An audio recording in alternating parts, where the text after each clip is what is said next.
আমি সিরিয়াখানা করে যাবো তোর বুকের উপরে দিয়ে দেবো পাল্লা করে আটকা বুকের আমি তো ম্যাডামের আমি তো যাইতে দিব না তুই আবার আমি যাই এই আমার ম্যাডামের স্যার কই দিব না এই আমার স্যার কোনো ভাবেই যাইতে এই স্যার কইলাম আমার ম্যাডামের স্যার কই দিব না এই আমার স্যার এ কি হইতাছে এখানে এগুলা?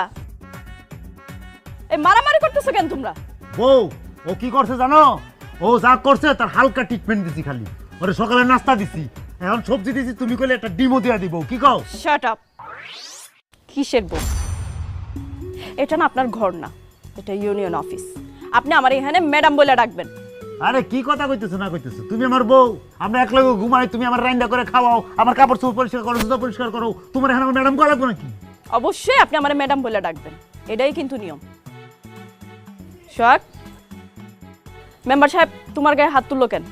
ম্যাডাম সবাই তো সিরিয়ালে দাঁড়াইছে হে আইছে এরে কইতেছি যে ম্যাডামে নতুন আইন করছে সিরিয়াল দইরে তারপর হালাক দেখা করতে হবো হ্যাঁ কি করছে সিরিয়াল মানবো না হ্যাঁ অস্থির ভাবে আপনার কাছে যাইতে লইছে আমি বাধা দিছি এই কারণে সে আমার 10 দিকে করে আমার গায়ে হাত তুলছে এবং আমার মারছে আপনি তাই দেখছেন আমার মারতেছে সি সি মেম্বার সাহেব, আপনি তো খুব জঘন্য একটা কাজ করছেন, আর এটার শাস্তি হইল আপনি সোহাগের কাছে মাফ চাইবেন।